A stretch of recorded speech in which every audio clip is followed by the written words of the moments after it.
Hello students. तो काफ़ी दिनों बाद मैं दोबारा वीडियो बनाना मैंने स्टार्ट कर दिया है। तो आज जो आप चैप्टर पढ़ेंगे, ज्योग्राफी का चैप्टर सेकंड है, कक्षा 6। ये जो चैप्टर है, इससे पहले हमने जो चैप्टर, इसका एक चैप्टर हम पढ़ चुके हैं, ठीक है। और अब ये दूसरा चैप्टर है ज्योग्राफी क्लास 6 की बुक का, जिसका नाम है पार्ट 2, ग्लोब, अक्षांश एवं देशांतर। इसमें हम देखेंगे कि जो हमारा ग्लोब है उस पर जो अक्षांश रेखाएं या देशांतर रेखाएं वो किस तरीके से खींची जाती हैं और क्यों खींचते हैं, क्या कारण है, और देखेंगे ग्लोब का क्या अर्थ है। इस जो अभी जो हम ये पढ़ रहे हैं, ये इस चैप्टर का आधा पार्ट है। आधा पार्ट नेक्स्ट वीडियो में मैं लेकर आऊँगा, लेकिन अभी फ़िलहाल ये स्टार्ट करते हैं। सबसे पहले हम जानेंगे ग्लोब क्या है। ग्लोब ग्लोब पृथ्वी का लघु रूप में एक वास्तविक प्रतिरूप है। कहने का मतलब क्या है, तो ये एक तरीके से ग्लोब है। देखो स्टूडेंट्स, ये थोड़ा सा देखने में ठीक नहीं लग रहा, मेरी थोड़ी सी ड्राइंग इतनी अच्छी नहीं है, लेकिन फिर भी मैंने कोशिश की है। ये ग्लोब का ही रूप है, ठीक है। ग्लोब पृथ्वी का ही लघु रूप में एक वास्तविक रूप है। हम कहते हैं कि अगर जैसे पृथ्वी का जो आकार है, जब हम पृथ्वी का आकार को छोटे रूप में दिखा के एक ग्लोब बना देते हैं, उसे ही प्रतिरूप कहते हैं। एक तरीके से वास्तविक प्रतिरूप मानते हैं हम पृथ्वी का। इससे एक सुई ग्लोब में झुकी हुई होती है, जैसे ये सुई झुकी हुई है अवस्था में स्थित होती है, जिसे अक्ष कहा जाता है। ये जो झुकी हुई सुई है, इन्हें अक्ष कहते हैं, ठीक है। अब क्या है आगे, ग्लोब पर वे दो बिंदु जिनसे होकर सुई गुजरती है, उत्तर तथा दक्षिणी ध्रुव कहते हैं। ये वाला, इसे बोलेंगे उत्तरी ध्रुव, इसे बोलेंगे दक्षिणी ध्रुव, ठीक है। आगे हम इसके बारे में और पढ़ते हैं। देखिए, पृथ्वी पर दो बिंदु उत्तरी ध्रुव और दक्षिणी ध्रुव निश्चित है, और इसलिए इन्हें आधारभूत संदर्भ बिंदु कहते हैं।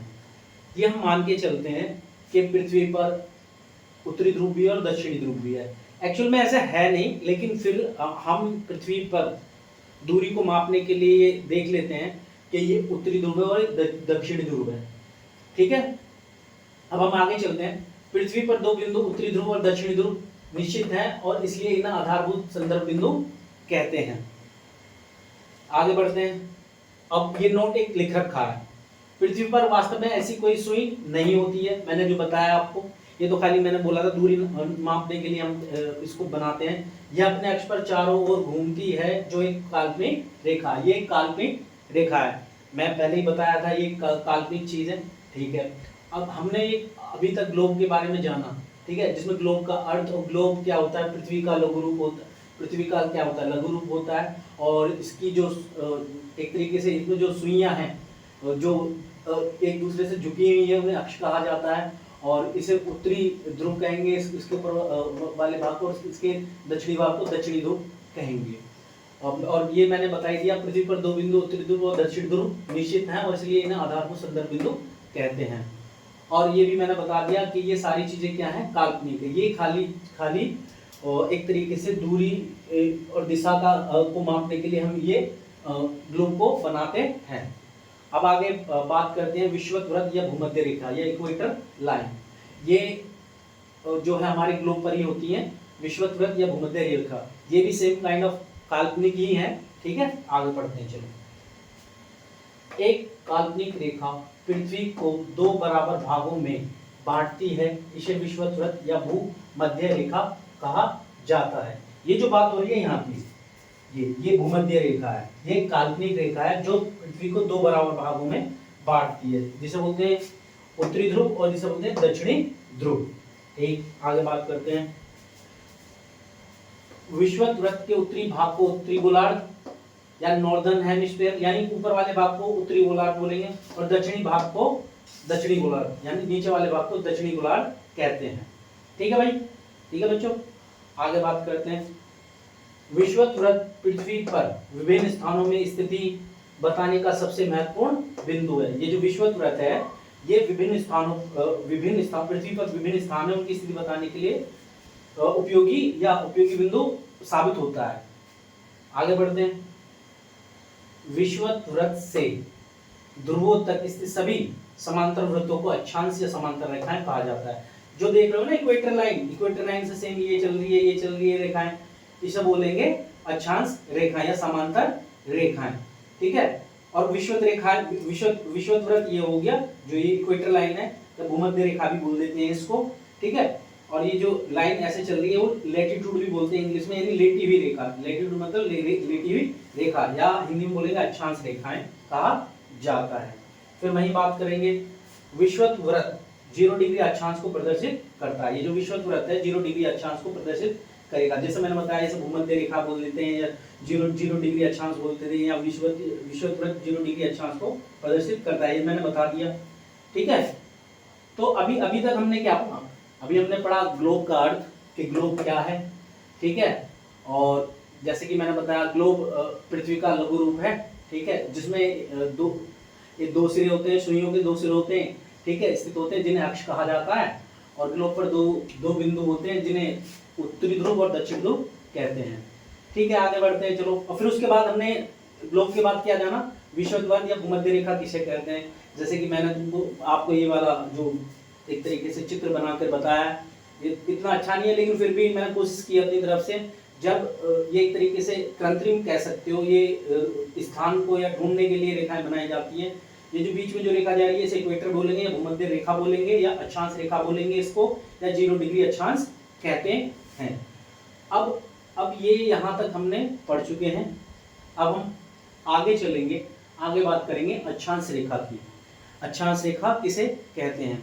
अभी ये मैंने पार्ट 2 भागों में बांटा है। आधा पार्ट मैं अभी कराऊंगा और आधा पार्ट नेक्स्ट वीडियो में कराऊंगा, ठीक है। अभी हम जान लेते हैं अक्षांश रेखा क्या होती है। पृथ्वी के केंद्र से विषुवत रेखा को आधार मानकर मापी गई उत्तर या दक्षिण कोणीय दूरी को अक्षांश कहते हैं। पृथ्वी के केंद्र से, ठीक है, पृथ्वी के केंद्र से, एक तरीके से देखो, पृथ्वी के केंद्र से विषुवत रेखा, ये विषुवत रेखा है, विषुवत रेखा को आधार मानकर मापी गई उत्तरी या दक्षिणी कोणीय दूरी को अक्षांश कहते हैं। एक तरीके से यही अक्षांश है, विभिन्न अक्षांश मैंने बताया, ठीक है। ये 30 डिग्री अक्षांश है, ये 60 डिग्री अक्षांश है, एक तरीके से, ठीक है ना। तथा समान अक्षांशों को मिलाने वाली रेखा को अक्षांश रेखा कहते हैं। एक तरीके से ये समान अक्षांश है, ये समान अक्षांश है, इनको जो रेखा मिला रही है उसे कौन से बोलेंगे? अक्षांश रेखा। इसे विषुवत वृत्त से दोनों ध्रुवों की ओर अक्षांशों में मापा जाता है। इसे कहाँ मापा जाता है? इसे विषुवत वृत्त से दोनों ध्रुवों की ओर अंशों में मापा जाता है। अंशों में समझ रहे हो कि जैसे ये 30 डिग्री अंश है, ये 60 डिग्री अंश है, ये 90 डिग्री अंश है, ऐसे इसे 30 डिग्री अंश माना, इसे 60 डिग्री माना, और 90 डिग्री अंश आना। और हाँ, अभी मैंने इससे पहले क्या, अगर हम यहाँ पे 23.5 डिग्री बोलूँ मैं इसे 23.5 डिग्री, और यहाँ नीचे लगभग 23.5 डिग्री, तो आपको पता है 23.5 डिग्री और 23.5 डिग्री पे कौन सी रेखा पड़ेगी? देखो, जो ऊपर जो रेखा पड़ती है उसे कर्क रेखा बोल देते हैं 23.5 डिग्री पे, और यहाँ पे जो पड़ती है मकर रेखा, ठीक है, 23.5 डिग्री पे मकर रेखा, ठीक है। चलो आगे बढ़ते हैं, ये तो हमने जान लिया। विषुवत वृत्त से दोनों तरफ ध्रुवों के बीच की दूरी पृथ्वी के चारों ओर के वृत्त का 1/4 है। इसका कहने का मतलब क्या है? देखो, जैसे ये मैंने पृथ्वी का एक प्रतिरूप बनाया, उसको मैंने ऐसे काट दिया, ये 1/4 भाग काटा, तो ये 90 डिग्री आया, फिर ये 90 डिग्री आएगा, फिर ये 90 डिग्री आएगा, फिर ये 90 डिग्री आएगा। ये ये वृत्त में मिलके कितने डिग्री का बन जाएगा? 360। कितने का?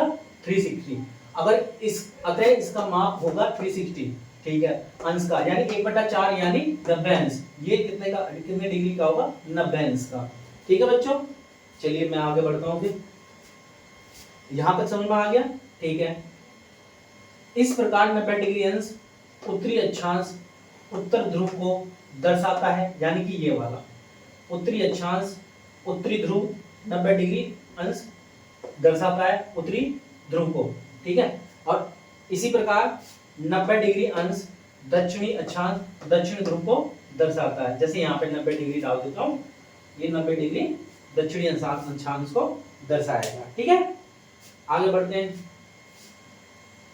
विषुवत वृत्त के उत्तर की सभी समांतर रेखाओं, विषुवत वृत्त के सभी उत्तर के समानांतर सभी रेखाओं को उत्तरी अक्षांश कहा जाता है। ये वाला भाग एक तरीके से इस वाले डायग्राम में देखो, ये वाला भाग, इसके जो ये रेखाएं जा रही हैं इस वाले भाग को उत्तरी अक्षांश कहेंगे, तथा विषुवत वृत्त के दक्षिणी स्थित सभी समांतर रेखाओं को दक्षिणी अक्षांश कहा जाता है, यानी ये वाले भाग को दक्षिणी अक्षांश कहते हैं।